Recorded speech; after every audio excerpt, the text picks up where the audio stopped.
We are live after some technical difficulties, but we're ready to go. We're locked in. This is the Sprint Ride Option Podcast, part of the Blue Wire Hustle Network. I am Andrew Pasquini, sitting comfortably in Sacramento, California. Jason Aponte, sitting comfortably in some city in New Jersey. I still don't know what city you live in. Doesn't matter. Okay. You're in New Jersey. Jason, how are you doing today? Today has been a day. It's been a day. It's been a day. Like, that's the best way I could put it. That's putting it lightly, yeah. Mm-hmm. I was just telling you, like, I'm really at a point with all the conversation regarding the quarterback position. I'm at a point where if they just sign Garoppolo to like a lifetime contract, I'd be happy because I'm tired of all the quarterback speculation at this point. You're tired in day, 15? I mean, not even day 15. This is day 10 of the offseason. And boy, oh boy, I miss the days where we were just talking about where the 49ers are going to draft, a quarterback at. Now it's Deshaun Watson's available. Like, Jason, can we make this the official stance of the Sprint Ride Option Podcast? I think we have decided that the right move for quarterback is Patrick Mahomes. Yes, absolutely. You go out there and you get yourself a Patrick Mahomes because they're just hanging out all over the place for you to find. No, not a Patrick Mahomes, the Patrick Mahomes. Oh, so just right to the Chiefs, right? Yeah, no. Like I just feel like there's a lot of speculation regarding the quarterback position. Mm-hmm. And we have some people, we have like 49ers Twitter is very spread out right now. There's team Deshaun Watson, there's team Zach Wilson, there's team Trey Lance, there's team Justin Fields. I'm going to list all the teams all the way down to Trubisky and Fitzpatrick. I just want to say the Sprint Ride Option Podcast is officially a trade for Patrick Mahomes podcast. Okay, so that's good. At least I found this out now. So Now we can just run with it. So let's put together a proposal. I propose we send Kendrick Bourne, a punter, Mitch Wisnowski, and a 7th rounder, and that should be enough to get Mahomes done. And boom, the Niners are back. Yes, I would throw in, oh man, like a Tevin Coleman. Just throw a player in who's not under contract, just to make it more reasonable. That's how you do it. I mean, you add players that aren't on your roster. Yeah, that's exactly. Yeah. Let's just make them. I think that's what we should do. Is we should just make the most ridiculous trade rumor and tweet it out as if it was real. Mm-hmm. Because it's almost as legitimate as a lot of other trade things I've seen out there. Because like right now, everything at this point is speculation. Everything you've seen on the Twitter timeline is speculation. I haven't read anything official that the 49ers... I haven't read anything official that the 49ers have contacted the Texans on Deshaun Watson. Any of that stuff. Yeah, trade for Joe Montana. Let's do it. Joe Montana's available. You might have to trade something to whatever whiskey company. I'm drawing a blank on whatever whiskey company he's working for now. That's a good idea. Just add CJ Beathard to give them a quarterback to go with it, and then boom. Yeah, exactly.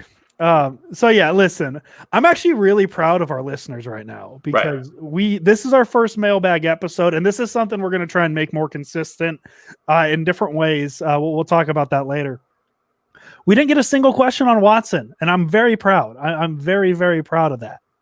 Yeah, that is good, actually. I mean, yes, it's good. I don't know. I want to talk to Deshaun Watson. Can I just live in? Oh, we could. Absolutely. That is something we could touch on real quick. But also, I'm proud that none of the questions were really quarterback related. Yeah. Oh, all of them? Are you sure? There was a couple of them that were quarterback related, but like I would see. I'm like with where 49ers Twitter is at in terms of the quarterback position. When I had the idea, I don't know why I took the credit of it. When we had the idea of doing a mailbag episode, my instant reaction was they're probably like, we're just going to get a bunch of questions of who we thought the quarterback was going to be next year. And I think like 1 or 2 of them were related to quarterback. So I'm pretty happy. with that. Okay. I mean, I think that, because we're so interactive on Twitter and we talk a bunch, right? We've kind of made ourselves known, whether it's don't ask or like we're down the middle or don't ask because we don't know. We've pretty much made our position kind of clear on there, So I think we can still wait another week before we officially, jump out the window on one thing. Do we want to put out our official standpoint on the quarterback position right now so it's out there? And this is like we could throw the asterisk on it of like subject to change because everything changes, right? Yeah. Yeah. So what is your current standpoint on the 49ers? Because this is my mailbag question to you. What is your current stance on the 49ers quarterback position?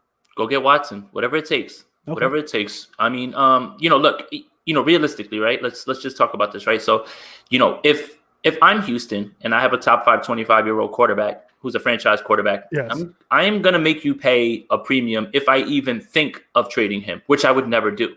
But here we are, right? Yeah. It's it almost seems like it's at a point where it's going to have to happen just based on the way reports are coming out, the way people are talking. So, it's Watson, man. I mean, imagine being able to build around a 25-year-old guy that you should have drafted the first time. I understand down the line, you're talking about, hey, what about the picks? What about the picks? That's fair. That's definitely fair. But hopefully with those first round picks, because Watson's there, they end up being at the end of the first round, not trying to make them a little bit less valuable or anything like that. But, hopefully this team, the thing is if you trade for Watson, you have to win 1 or 2 Super Bowls. Bottom line. Yeah. Immediately in 3 years, you have to win 1 or 2 Super Bowls. Like, that's not even me jumping out the window, hyperbole. For you to make this work, you have to win a Super Bowl. You have to win 1 or 2. Then, whatever you go through as far as paying everybody else, people will be able to live with. Because you brought them 2 championships. Exactly. Yeah, that's like a level-headed take. I've seen a lot of, like they have to get Watson, and I don't necessarily think they have to do anything. My stance as of right now on the quarterback position is, listen, can you upgrade on Jimmy Garoppolo? Yes, you can. I really do. I think you can. Is it the worst case scenario that Jimmy Garoppolo is your week 1 starter in 2021? I could think of worse scenarios to have. So for me, you have a quarterback on your roster. Could you do better? Yes. If they end up trading for Watson, obviously, I am not advocating at all that I would rather have Jimmy Garoppolo as a starting quarterback than Deshaun Watson. That's not what I'm advocating. I'm just saying if the 49ers don't move, I still think they're in a fine place. But obviously they can upgrade the position, and Deshaun Watson's obviously an upgrade. This is what I wanted to address real quick, and I'm glad that it's in here so we can make it stop a little bit. And this isn't at Cali. Cali's my guy, man. It's not that. I love Cali. Bosa's not going anywhere for anybody. No. Are we done here? We don't need to argue about who's untouchable when a guy's not even being offered in the deal. It was a hypothetical thing that Ross Tucker said. I want to look in the camera. Nick Bosa isn't going anywhere, guys. Don't worry. Stop yelling. Carry on. Yeah, and I don't know where it started, and I do want to apologize to the person I quote unquote kind of put on blast on Twitter. I don't know where the Bosa speculation started, but it just kind of popped up today. The 49ers aren't going to trade Nick Bosa. I think that's where the conversation stops. If the Texans ask for Nick Bosa, it's not going to happen. It's just plain and simple. It's not going to happen. That's what it is. Listen, the most the 49ers are going to give up in a trade for Deshaun Watson is picks.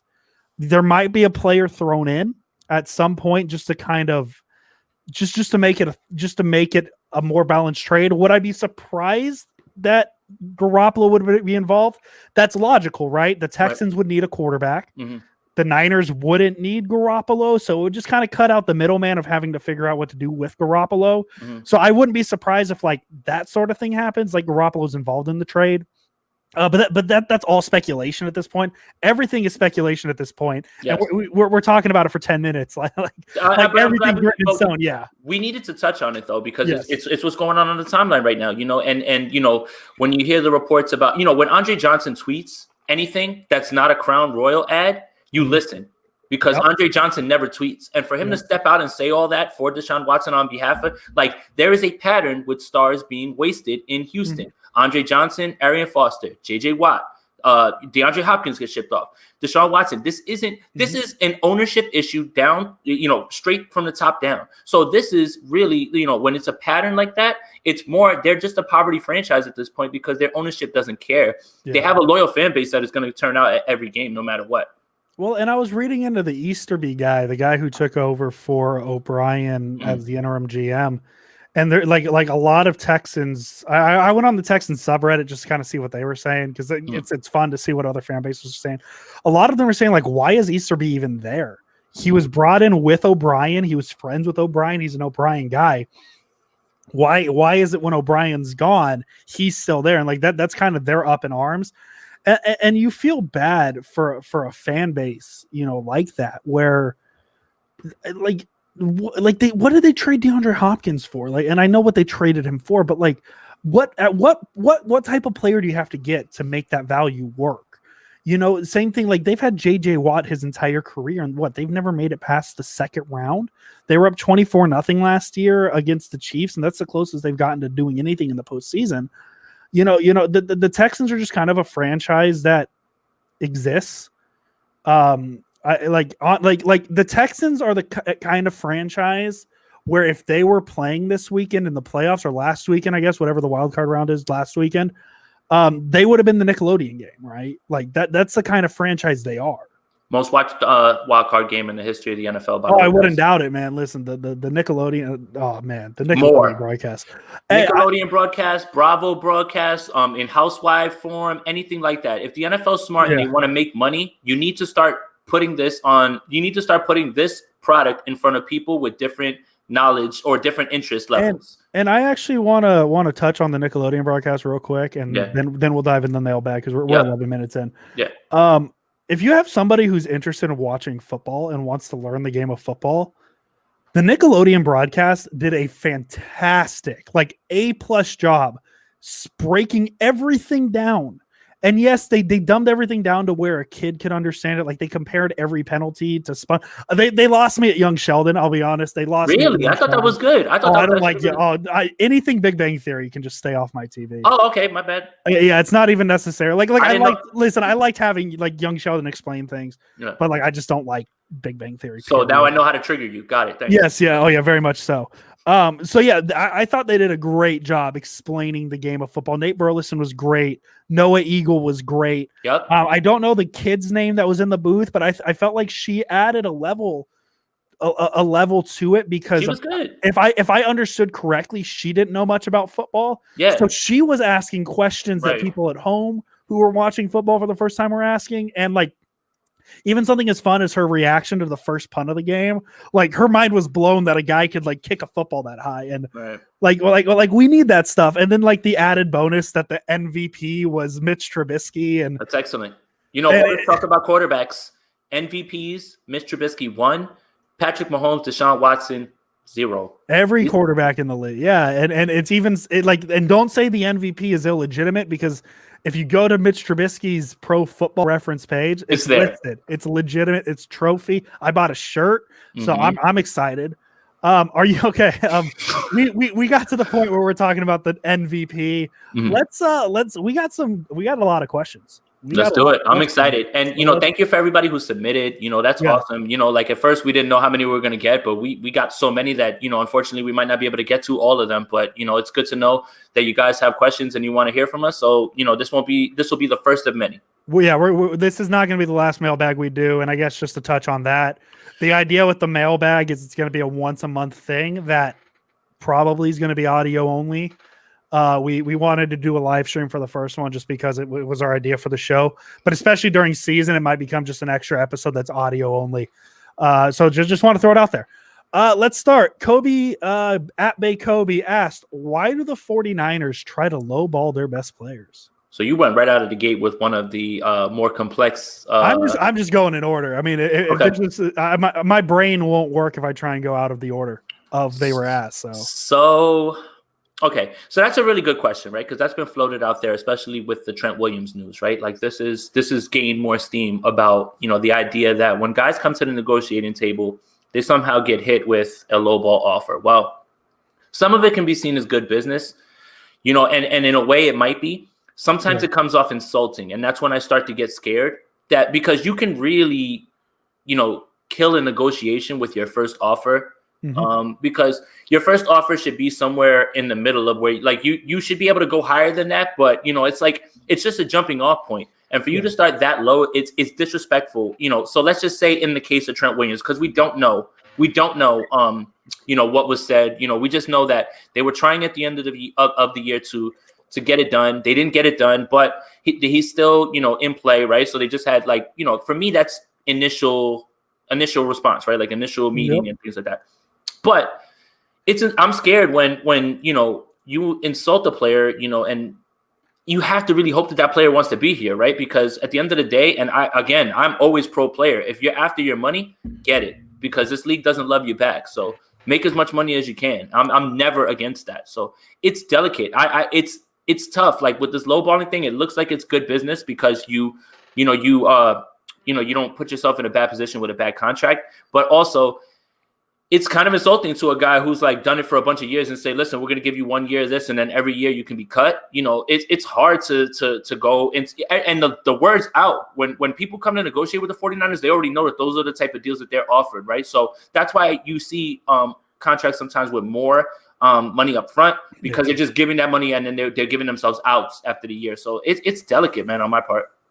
Yeah, for me, it just comes down to just business, and I don't like to speculate on the business side of football as much, but to me, you don't always go up there with the best offer. You want to try and get him on a deal that works for the team, and sometimes that can be insulting to players, especially like, for example, Trent Williams, a guy who's been in the league for a decade now, or however long he's been in the league, and he's a top 2 at his position. Exactly. So that. I don't blame the Niners for doing it. Now, if it becomes a trend, like it might be already, then it might be an issue. For now, it's only happened once, if not twice. I wouldn't read into it too much yet, but we'll see where that goes. So hopefully, Kobe, that answered your question. If you don't follow Kobe, he's a good follow at Bay Kobe on Twitter. That's the homie, a friend of the pod. At Gershon Singh, that's Gershon _S1. NGH. Who's your favorite non-college or non-quarterback college prospect the 49ers can get at 12? Ooh, that's easy for me, Patrick Surtain. When you talk about the pedigree, right, when guys have fathers who played in the league, right, it's not an accident. It's like, a lot of what makes football players great is God-given or in genes and things like that. And when I hear, a player is playing the same position as his father at a high level like that, the 49ers haven't used the draft pick on a cornerback for ever, yeah. Or at least a high one. I understand that that's probably not where they're going to go, but if they were going to go somewhere at 12, I would love Surtain if he's even there. Doubt it, but yeah, Patrick Surtain is the guy that I want. Yeah. Surtain is probably the name. I'm curious in Gregory Rousseau. Gregory Rousseau is an interesting one. The Niners do need an edge rusher. It's one of the biggest needs for me, at least, just because you don't know if D Ford's going to be there, just having somebody on the other side of Nick Bosa. So Rousseau is an interesting choice, but yeah, for me, Surtain's probably the option, the pick, because I think cornerback's more of a need than edge rusher. I think edge rush is going to be fine next year if they don't really address it, just because Nick Bosa will be there. I think Armstead will be fine. Maybe they bring back Solomon Thomas. I don't know if he's gone or not, but the Niners have a lot of wiggle room at edge. So Surtain, or if Surtain's not there, the best available cornerback probably would be the best. Asante Samuel Jr. out of Florida State University. You didn't know Asante Samuel Jr.? No. It's just, like you expect me to know off the bat. Like you point to me and I'm just supposed to just be FSU. Hey, listen, if I am asking what school they went to, it's FSU. Florida State. McGlinchey's nutritionist. That's a great Twitter name. Yeah. At Niner Matt. More of a long-term organization question. Any chances the Yorks cut ties with Santa Clara County much sooner than expected? Figure out a way to relocate the team back to the city or another area around the Bay. If possible, that relationship seems ruined after the forced relocation to Arizona. Whew, man, I can't even try to even get into the infrastructure of how you even do something like this, how something like this would be possible, what would need to be done. It's clear right now that there is something that's going on with them, right? But I believe that I'm going to say that when cooler heads prevail, and let's say there's a day when, COVID becomes controlled, however it is, if it ever does, that, things will cool down and there'll have to be a tough discussion. But to move the team after you did what you did to get that stadium and everything, I don't know if it's possible. It just doesn't seem likely. I'm not saying no, that seems hard. Yeah, I don't think relocation is a thing anytime soon. The stadium's still very new. And I mean, let's be honest. the move to Santa Clara hasn't been the smoothest of transitions. I mean, even year one, there was issues with, I think, the lights or something. I know there was a youth soccer team that got screwed in a way. And like the field, remember in the beginning? Something with the airport, right? Like the airport being around it, or the turf too. Yeah, the turf was an issue. Mm-hmm. So like Levi's Stadium has very much been an issue. But do I see them moving? No, not anytime soon. The stadium's way too new. I think they're right. They're good with where they're at right now. So I don't see anything being moved at this point. And I not even in the foreseeable future. I don't think there's an option. San Francisco, I think, made it clear they didn't want him at this time, at least at the price. So for now, it's Levi's Stadium until it isn't, I guess. Again, that's not really an answer, but it's my answer, and that's all that matters. Maverick Pollock at Mav Pollock. And I like this question, actually, because this is something we've touched on every so often. In your opinions, what's the difference between mobile and scrambling quarterbacks? Love this question because I think we have touched on it, right? Okay. Yeah, well, we definitely have. Scrambling quarterbacks are quarterbacks who are looking to run like 4 yards. Mobile is I don't need you to look for yards. I need you to be able to move in the pocket, and I need you to be able to stay behind the line of scrimmage and roll out and be able to make throws. Difference between scrambling and mobile. Mobile means that you can evade pressure. Scrambling means that you're evading pressure, but you're trying to get yards, and that's something that you're trying to do. I don't want my quarterback downfield trying to take hits and trying to get extra yards. Yeah, and I still haven't decided which word is which yet. But like I agree with you. One of them, and I guess we'll say mobile. Mobile to me is, I mean, lack of better example, Deshaun Watson, right? He has the ability to move. Aaron Rodgers is another one. Mahomes, Derek Carr to an extent, except he's not mobile. He's just more better in the pocket. Is players that can extend pass plays with their legs behind the line of scrimmage, but can run for like 8, 9, 10 yards every so often. You're not expecting them to run the ball as much. But they're players that extend the play with their feet. And there's plenty of examples. I've been watching some Watson tape. Russell Wilson, same thing. Like, yeah, he can rip off a big run, but more often than not, he uses his legs to extend the pass play.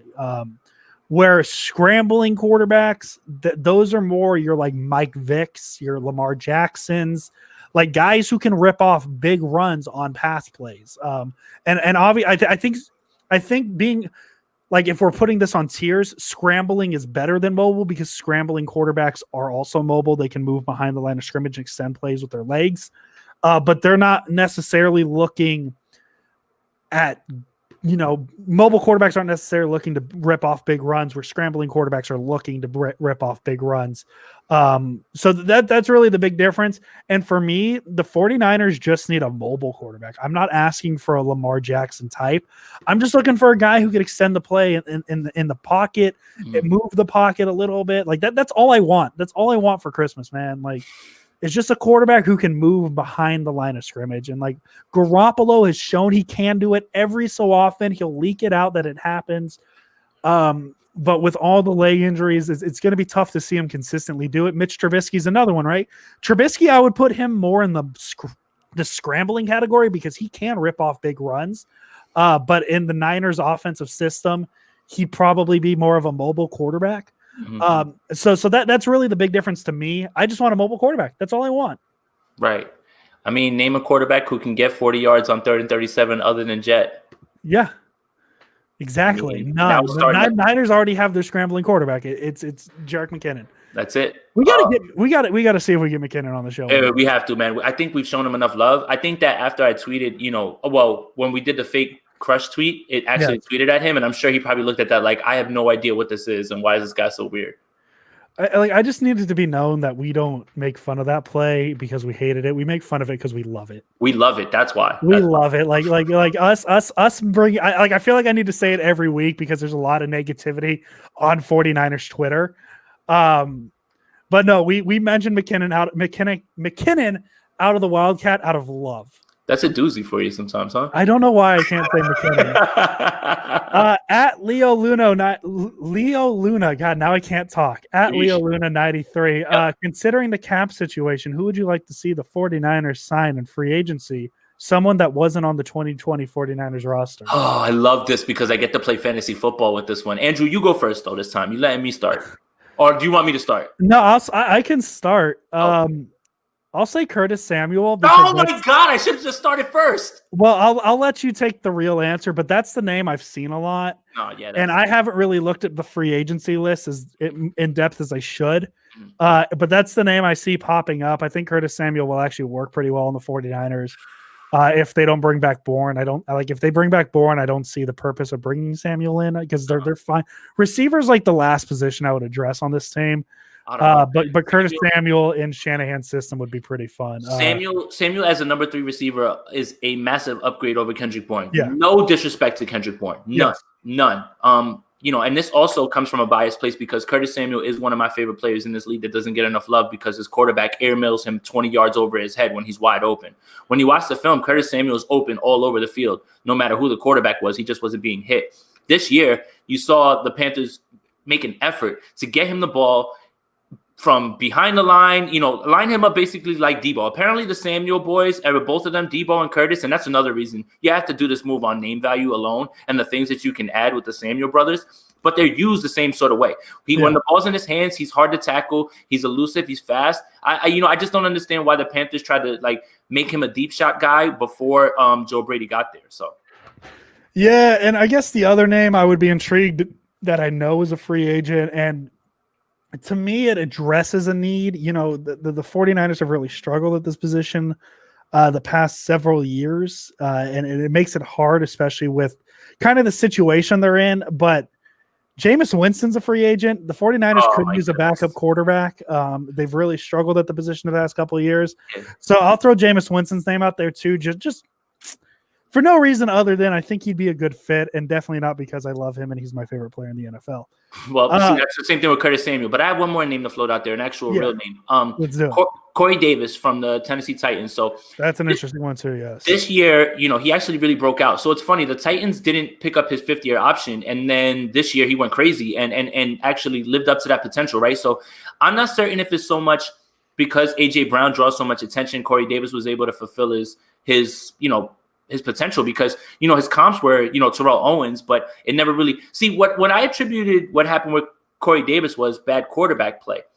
Ryan Tannehill's not that right now. So this year, he really, he's set himself a nice little market because of how well he played this year. So Corey Davis is a big target.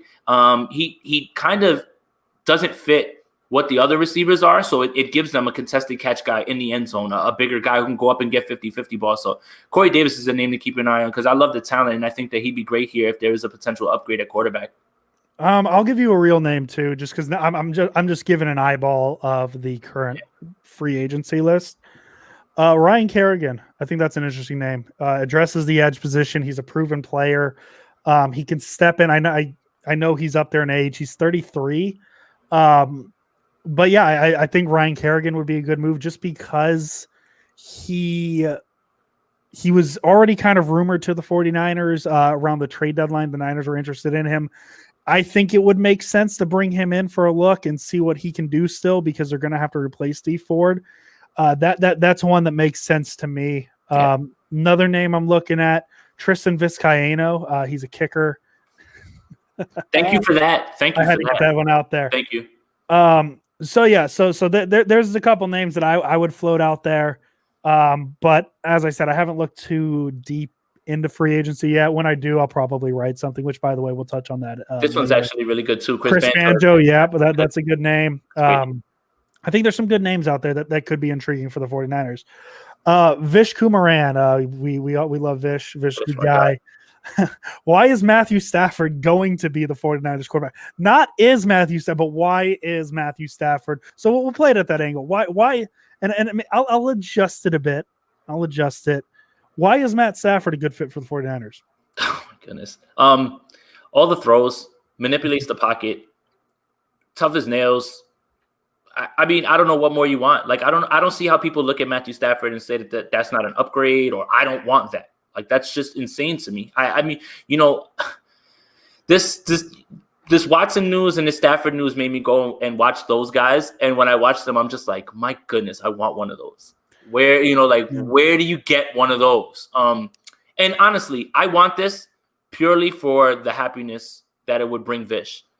Vish, the only way that you top getting Stafford to the 49ers for next year would be getting Aaron Rodgers to the 49ers for him. That's how deep the love goes. He's that happy. So, yeah, give me Stafford. You can bring up whatever you want to bring up about no playoff wins and the team loses. It's the Lions. Everyone stinks when they're there. Even Calvin Johnson and Barry Sanders are great, but they left early because they were sick of being there. Yep. I've spoken to people who have said the last place that I ever want to go play is Detroit. Mm-hmm. The last place. That's very telling. So it's more to do with that franchise because the Detroit Lions ownership owns what? Ford? You think they care about some football team? Yeah. Definitely not. Yeah, for me, I'm just like, I know Shanahan is an offensive mastermind and all that. I just want to see a vertical pass game, and I don't think there's a quarterback on the team that can help the vertical pass game at this point. As fun as the horizontal pass game is, and I mean, it does create a lot of things. The movement's great. It works well with that. At some point, though, I want some consistency in taking deep shots, and Matt Stafford would be that guy, right? Like, yes, I understand Matt Stafford gets beat up a lot, but how often does he miss games? Other than him breaking his back, he hasn't really missed games. He will go out there and give 100%. Like, go back to whatever year it was, 2013, 2014, the game against the Browns, where he literally separates his shoulder and comes in and throws the game-winning touchdown.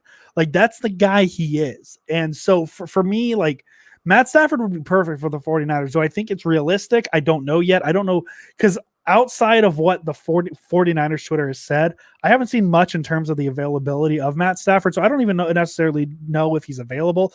I wouldn't be surprised if he is, because they are going through the 14th rebuild he's been there for. And at some point it's got to get tiring. So I wouldn't be surprised if he becomes available at some point, but yeah, Matt Stafford would be perfect for the 49ers offense. One more thing about Stafford. Week 17, nothing on the line, banged up. What did he do? Still playing. Played football and threw 4 touchdowns. I want a quarterback like that. Yeah, no, absolutely. I think that's something to count in, that he is a football player. He's going to go out there. He's going to play hurt. A lot of people play hurt, and Stafford's one of them. At Ellert Nick asked, if you could draft one luxury item instead for Shanahan, would you rather have Kyle Pitts or the third receiver in the draft left, Waddle, Smith, or Chase? So we're taking quarterbacks out. We're just going to try and give Kyle Shanahan a weapon. Mm-hmm. So who would you put there? Devontae Smith is that who he means when he says Smith? Because I'm assuming Devonta Smith's the name. I don't know if he's going to be the third receiver. He'd probably be the first one after what he just did. I've seen mock drafts have him go as high as 2 to the Jets, which is correct. Insane. It's insane. Probably not going to happen, but I just don't see him being But Kyle Pitts are one of those receivers. Goodness gracious. Give me Kyle Pitts, man. I mean, look, have you seen what that guy does? Like Andrew has alluded to it on earlier shows about how good he is, and he wishes that, like that pick is completely luxury, right? That he wishes he could see that with Kittle. And that's true. Dude, you watch this guy go up and catch the ball. Like, he's a giant man, contested catch, fast as hell. Like, I would love to see on one side Pitts, on one side Kittle, and Godspeed to whoever's trying to guard that. Yeah, and Kits. And that's my point. Like, from a marketing standpoint, Pitts and Kits, man, that's what it is. That's how it works. Pitts and Kits. But I mean, for me, it's probably Pitts. I almost called him Kits. Mm-hmm. That's his brother. It's Pitts. Mm-hmm. For me, it's Pitts, just because, like, I don't know why people are thinking the 49ers need to add a luxury player. And I'm not saying necessarily that Nick, I'm assuming his name is Nick, is asking. Like, I don't think the Niners need to add a third receiver. I think they're fine at receiver. They don't need to waste much capital on a third receiver. Like, they are fine with receiver in the tight end position. But yeah, Kyle Pitts is such an intriguing name, and to see how Kyle Shanahan uses tight ends and how he could use Kyle Pitts, because Kyle Pitts is all, like, he's a George Kittle mold type receiver where, like, you can split him out wide and it's going to work. And I think that's really a big thing with Shanahan is versatility, somebody he can put in multiple spots. Pitts is that guy. Yeah. So for me, I would, if I had a luxury pick, for the 49ers at 12 would be Kyle Pitts. Yep. They're probably not going to go there. Listen, if they go Kyle Pitts at 12, they fix the defensive backfield and the quarterback position in free agency. Yeah, so, for sure. So, hey, man, Liz, I'm hoping one day we're talking Kyle Pitts at 12 because then the 49ers are looking pretty good. That's it. At Juice Mania, and that's Juice is in use check, so JUSZ Mania. Mm-hmm. Who do you expect to make a major leap, and who do you personally want to make a leap? On the team? Yeah, I'm assuming in the context of the 49ers. Oh, okay. Who do you expect, and who do you want to make a major leap? I expect Javon Kinlaw to make a leap next year. Once he gets Bosa in there, you're gonna see fireworks, honestly, once he starts to get, that one-on-one coverage and everybody's worried about Bosa. Like, you're really gonna start to see Kinlaw next year. So I expect Kinlaw. Who I want to see a step up from, probably Azeez Al-Shaair. If he can continue to grow, with I just don't know what the defensive coordinator wants to do. If they're going to have 3 linebackers on the field, if that's going to be base, anything like that. But, for me, the secondary, we don't know who's going to be there. So it's hard for me to ask one guy to be better if he's not going to be on the team, right? Yeah. So if it's not him, then you know what? I'll take an easier one. Emmanuel Mosley. If he steps up and he continues to play well, then it may soften the blow for a possible Verrett departure, which I don't want to see happen. Yeah, for me, the player I expect to make a major leap is Jeff Wilson. I think Jeff Wilson's going to get a lot of carries next year. I think he's going to be part of the two-headed backfield that is him and Raheem Mostert. I think him just getting more carries is just going to make him better. Yeah. And I really expect to see him take the next step next year. We've seen kind of shades of it this year. Now, can he stay healthy consistently enough? I hope so. But I really do expect to see him to take a big leap.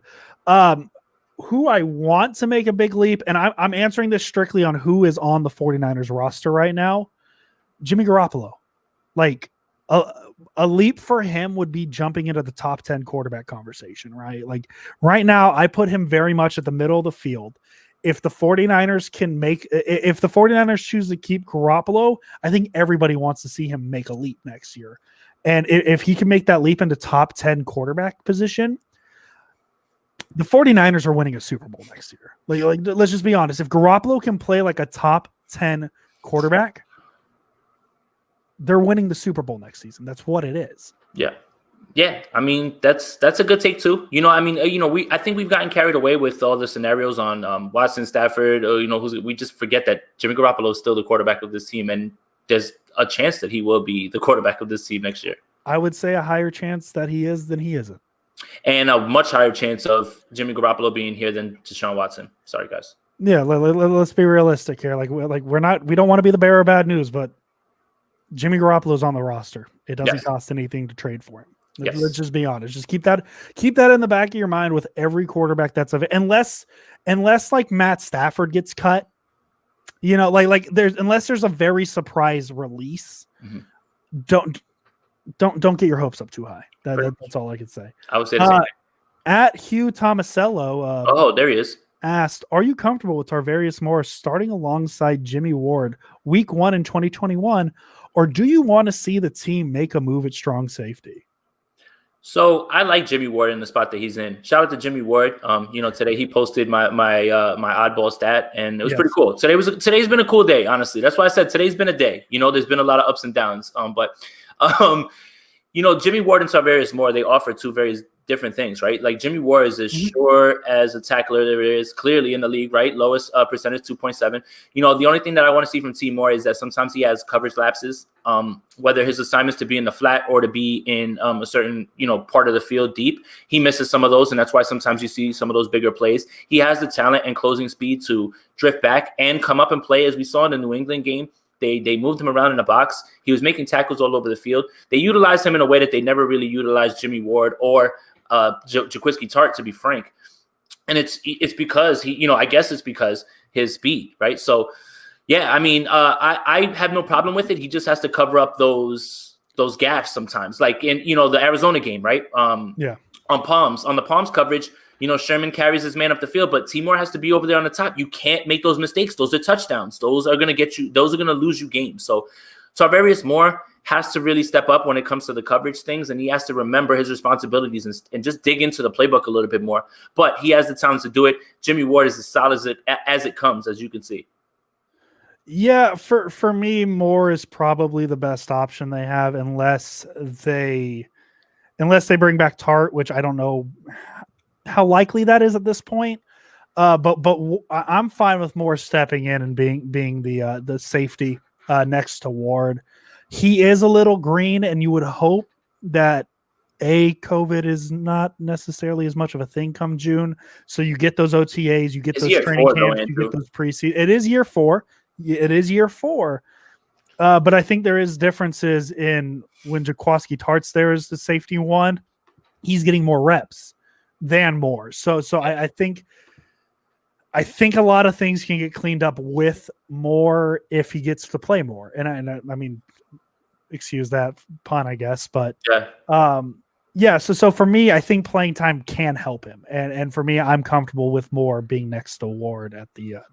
Moore and Ward just is a very hard combination to say. I like what Ryo said here too, because it is true. Because Ward posted that there is not a bad, like, Jimmy Ward could run over a dog in my neighborhood. I'm probably not going to say anything about it. Like, Jimmy Ward, if you're here too, we would love to have you on the pod. Yeah, for sure.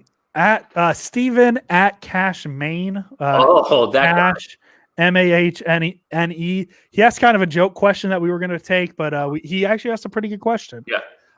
Assuming Caserio, the new Texans GM, is like Bill, and I'm assuming Bill O'Brien is who that is, and trades guys that don't want to be there, and he hires I'm assuming Josh McDaniels as their head coach. One, would they have serious interest in Jimmy Garoppolo? And two, do the 49ers push hard for Watson or lowball them like usual? So the first answer is yes. If Caserio is fully on the, like, if you don't want to be here, I'm getting you out of here, they're getting him out of there. If I'm not speculating, if that's what he really wants, if he's really down with the Patriot way and he's trying to bring that over to Houston, then yeah. And he'll definitely get moved. Now, will they lowball? I think that if Caserio is as, I don't want to say egotistical as Bill Belichick, right? Because Bill Belichick will sell guys. Like, he sold Jimmy right for a second rounder. He believed he was a franchiser at that point, right? A franchise quarterback at that point. Doesn't seem like Caserio's, looking to heist people either, from whatever reports we're getting, from wherever. So will the 49ers lowball them? No, but it may not cost as much as you think. Yeah. And that's really where it's at, honestly. Yeah, to answer the first part of the question, and we should probably answer, I'm going to answer backwards, so I'm going to answer question 2 first. Do the 49ers push hard for Watson? If Watson's available, I expect the 49ers to push hard for him. Yes, absolutely. Like, this isn't lowballing. This is trying to get, like, there's a difference between them being interested in Odell Beckham when the Giants were trying to trade him and kind of offering lowball offers, and there's between trading for Deshaun Watson, a top 5 quarterback, maybe top 4 quarterback in the NFL. I don't expect them to lowball an offer. Now, would the Texans have serious interest in Jimmy Garoppolo? I think they would have interest in Jimmy Garoppolo by process of elimination. You figure out the quarterback position. Maybe you draft a quarterback with the 49ers 12th pick and sit him behind Garoppolo, kind of like the Niners would hypothetically maybe do. So, yeah, I think by process of elimination, yeah, they would be interested in Jimmy Garoppolo because that just solves the quarterback position in one fell swoop. Kind of like I said earlier, I accidentally answered this question earlier today. So, yes, I would definitely say they would have interest in Garoppolo if they opt to move Watson to the 49ers. I don't think that if, let's say hypothetically, the Patriots trade for Deshaun Watson, I don't think the Patriots are going to call the 49ers and be like, so what's up with that Garoppolo guy? But I do think that if Watson is traded to the 49ers, I think Garoppolo would go to Houston. At Vinny Saglimbeni, that is a last name. I thought my last name was fun. Saglimbeni. Should the 49ers sign Shaquille Griffin this offseason? Yeah. Yeah, it depends on the price. His play dipped a little this year. But remember, we've seen this before. If you guys remember the 2012, I think it was the 2012 49ers, they brought in Carlos Rogers, who was like this Pro Bowl corner, kind of fell off the face of the earth a little bit, and he was brought in to cover the slot. He didn't really have to do much because there's so much pass rush, right? So somebody like that who has experience in the league, especially navigating the division, like understands, the Rams, understands their receivers, understands all those things, right? It's as a depth move, yeah, for sure. I mean, why wouldn't you at this point? But it depends on the price, and again, guys can look better in this system when Nick Bosa is tackling the quarterback after like half a second of having the ball in his hands. Yeah, I mean, I'm pretty much the same as you. Like, I think he would help this team more than he would hurt it. It just comes down to the price. The 49ers might not have a lot of money to operate with this offseason, especially if they make a trade for, I don't know, Deshaun Watson. Actually, they'd have more money than Garoppolo for this year. They would save money on Deshaun Watson just for this year. Next year gets real bad. I think his number goes up to like $40 million. I think Shaquille Griffin would be fine for the 49ers. I think it makes sense. They run roughly the same scheme up there in Seattle. And it also comes down to, because like, we don't really know what the 49ers defensive scheme is next year yet. Yep. Because it depends who the defensive coordinator is, and who knows? Maybe it's Robert Saleh. You don't know, really. It's very possible. Actually, Jason, I have a question. Sure. This is also my mailbag question. Would you rather have Robert Saleh or the third round pick that comes with him being a head coach somewhere else? Because I'm very iffy on it. Because I want to answer. I want you to answer this question just looking at it from a asset standpoint. Because I think if we were answering it emotionally too, I would probably say the third round pick, just because then we know Robert Saleh is a head coach somewhere and we want to see him flourish. So I'm talking strictly from the assets. I got to lean. You know what? My heart is telling me to recoup those third round picks, because then you can replenish the roster. Yes. But with what Robert Saleh did this year, as far as his play calling and the way that he's been mixing things up, I cannot wait to see what it would be like. Or I would be excited to see what this would look like with Nick Bosa, right? And Jason Verrett, right? Like if they were able to bring all these guys back, because there was a pretty drastic transition to man once Jason Verrett was there in week 3. Like it was subtle in the beginning. The team came out in a lot more quarters and man looks. And we were just like, oh, that's what they were talking about in camp.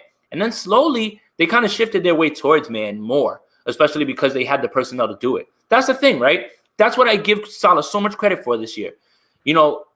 Again, not downplaying what he did in 2019, but Nick Bosa's getting the quarterback. You just have to have guys playing their keys and playing their spots.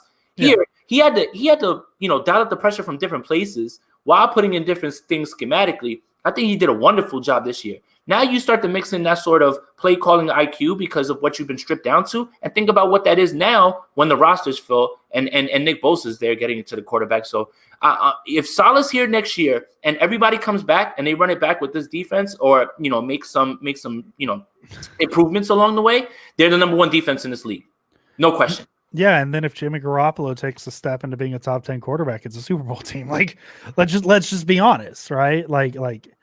If we're removing the emotions from it, I'd probably rather have Saleh than the third round pick. There's other ways to recoup third round picks, whether it's making a trade here and there or whatever.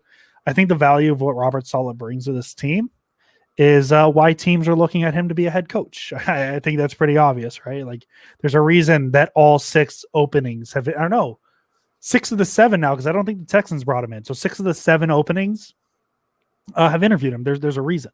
There's a reason. And the team loves him.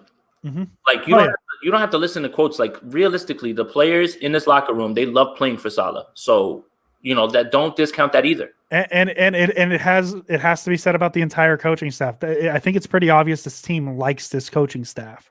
For them to play 16 full games for them like they did this year, especially like they could have easily called it a season after the Seattle game. Yeah. And easily could have just given up on everything and nobody would have necessarily blamed them. Yeah. Because people didn't expect them to be good. But I mean, to finish 6-10 and to go in and beat Arizona in Arizona and then have a 10-point lead on Seattle, that's all you really need to know about what this team thinks of the coaching staff.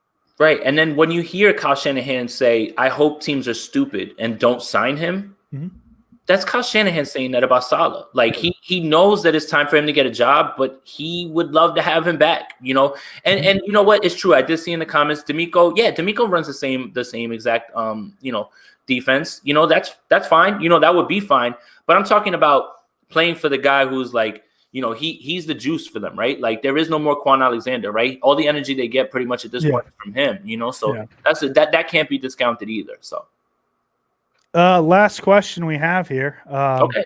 And I'll let you touch this one because I don't really understand the kind of pecking order for the 49ers front office. I think you have a better understanding for it. At the real KVE asks, if Adam Peters were to leave for a GM role, who would you like to see him replaced with, and what is the likely impact? So Peters isn't the GM. He was like in charge of the scouting department, if I'm not mistaken. Somebody in the comments can correct me if I'm wrong. So that part, I don't know who's a better scout than him, right? What the fear for me with Peters leaving is, it seems to be, and this is the chatter around him, that he was the one who identified Kittle, Warner, you know, those middle round gems, right? And the 49ers, aside from, you know, this year where, you know, I think they nailed it with Kinlaw and Ayuk, especially Ayuk, but I think they definitely nailed it with Kinlaw here too. The 49ers have a less than stellar track record of first round picks, right? You know, Deebo Samuel was a second rounder. That one works. That's fine.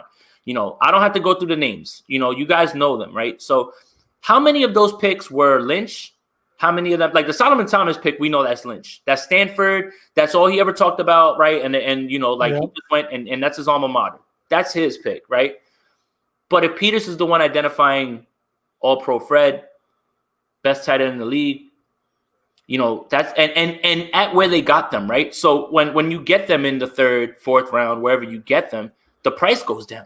Now you're talking about getting insane value for guys who should have been drafted in the first round. In hindsight, you know, when you do those redrafts later on, Fred Warner and George Kittle will not be in that same spot. So I just fear that Peters is the one behind those big moves, and Lynch is kind of just, you know, picking maybe whatever he believes should be the first round pick. So I don't like to talk about their draft strategy because I'm not in the room, right? I just look at the results, and the results have been less than stellar in the first round. Yeah, and then Mark in the comments is correct. He is the vice president of player personnel. Yeah. Okay, so there you go.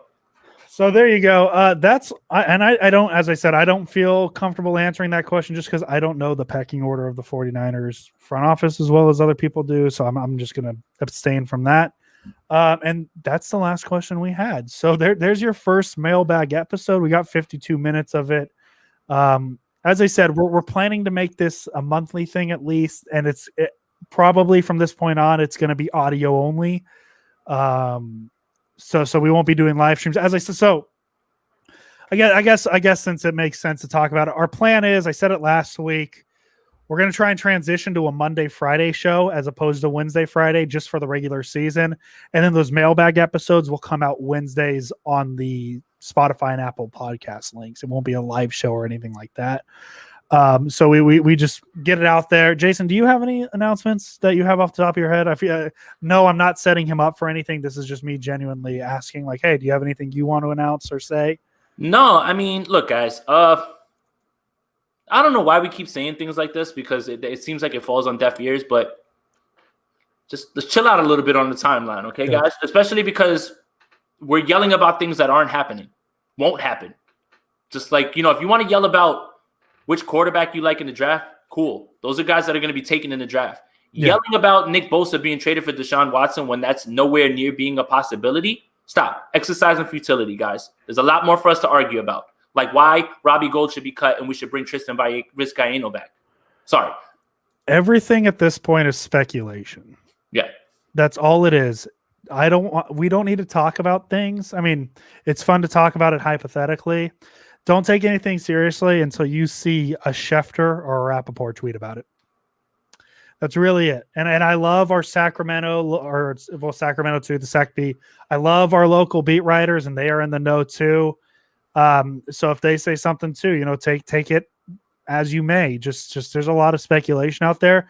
Make sure you're getting the information from the right places. Yep. And like I said, we'll cross bridges when we get there. If you want to think that the 49ers gave too much for this guy or whatever, we'll argue then. But don't argue hypotheticals about a trade that's not going to happen. Just doesn't make sense. And last thing I want to talk about real quick. We have a couple articles coming out soon. Yeah, I got to finish mine up. Not sure exactly when it's going to come out, but be on the lookout for that. 49ers Goldmine. The website should be up soon. That's really all I can say on it. I don't have a date. I'm not going to promise you guys anything. But we have articles coming up, and that's why some of the questions we got asked on Twitter we didn't touch, because they'll be addressed in articles and whatnot. So be on the lookout for 49ers Goldmine. If you haven't followed them yet, follow us. I don't know why you say them. Follow us on Twitter at 49ers Goldmine. We're 49ersgoldmine.com. We are coming soon. I just wanted to plug it, be on the lookout for that. And now the normal plugs. At Sprint Right Option Pod, that's our Twitter. Sprint Right Option Podcast on Apple Podcasts and Spotify Podcasts. You can listen to us there. We're on YouTube, same name as everything else. Also, last announcement too. If you guys have any Chief fan friends, let me know. I have a hat for them. Just holler at your boy, because I have a hat for them. And the bonus part is when you holler at Andrew, he's gonna tell you a story. You get a story and why he's saying that. He's not gonna tell it on here though. Yeah. Oh my goodness gracious. I will tell them. All right, I like my 47 brand hats, and I wear them all the time. And they on their website they have mystery boxes where you just for like $10 cheaper. For $10 cheaper, they will send you a mystery hat. You don't know what the hat is. And so I ordered it with this 49er sweater. And my thought was I should probably make this order separate just in case somebody with a sense of humor decides to mess with me a little bit. And I feel like my hat is a conversation every week. So I was going to make a point to be like, look, this is how little I think about. I was going to show the box and be like, look at the hat I got. I don't know what it is, but this will be the hat. The hat they sent me was a Kansas City Chiefs Super Bowl champion hat, and that would have been real bad on the podcast. So yeah, if you guys have any Chief friends, let me know. I might just do a giveaway on Twitter. I still haven't decided what I'm going to do with it because I don't think they're going to let me return it, because there's probably like a asterisk on it that says you can't return mystery hats if you don't like it. That's not how this works. Is there an asterisk that says you can't smash it with a hammer and set it on fire? I don't know how you smash hats with hammers. You hit it with a hammer as hard as you can 38 times. And then it flattens. It flattens, exactly. And then you light it on fire, Andrew, and you get it out of here. Yeah. So I be on the lookout for giveaway on Twitter. We'll see how I do that. I would rather it go to somebody who wants to have it as opposed to return it or anything. Might as well, right? What a that's gonna be you want to hear something even worse? Actually, it's the second time they've tried to send me that hat. You know what's funny is the best part is that's the first thing I wake up to, right? I had a slow start to the morning and everything with my daughter and everything. I look and he's like, guys, and he's literally sending a picture of the Super Bowl champion hat. Oh, I took a video of it. I was real excited to be because the mystery hats are fun. My Bears hat was a mystery hat. My Georgia hat's a mystery hat. My Bills hat was one too. And yeah, they sent me a Kansas City Chiefs Super Bowl champion. And I close my eyes and see flashbacks from that game when I see that hat. And I just don't want that anymore. What game are we talking about? Should I wait for the Chiefs to lose before I do the giveaway? So then I could be like, hey, Chiefs fans. At least remember? Maybe. If you want to troll a little, that's cool. Anyways, yeah, beautiful. Guys, we really appreciate you. Mailbags are impossible without you. Can you get the link to the store? The 47 brand? I think it's just 47brand.com. That's the website. 47. Cut the check too, because we're doing a free promo for you here, bro. Oh, I will rep 47 brand all the time. They better give us something, hats or something. We're not about to just be giving it out free. Please give us hats, just not the Kansas City Chiefs Super Bowl champion hats. Let's just ignore that one. I think I would have preferred a Seahawks hat. No, over the Chiefs hat. I would prefer a Seahawks hat over that hat. Is one of the options a punch in the face? Hey, I'll leave it with this. The Seahawks throwback logo is one of the best logos in the NFL. That's the end of the Sprint Right Option. And that's the end of the Sprint Right Option podcast episode, guys. We appreciate it. We will see you Friday. Oh, I should plug the Friday episode. We got a lot of plugs. I apologize. We're done after this. Be on the lookout on Twitter tomorrow. We are doing the first ever Sprint Right Option podcast award show. I'm trying to come up with a more creative name. I'm going to tweet some categories from the Sprint Right Option podcast Twitter page. It's a fan vote. It's 100% up to you guys. So be on the lookout for that tomorrow. Have a good night, everybody. Have a great Wednesday. We'll see you Friday. I'm Andrew Pasquini, Jason Aponte. And as always, go 49ers. Let's go Niners.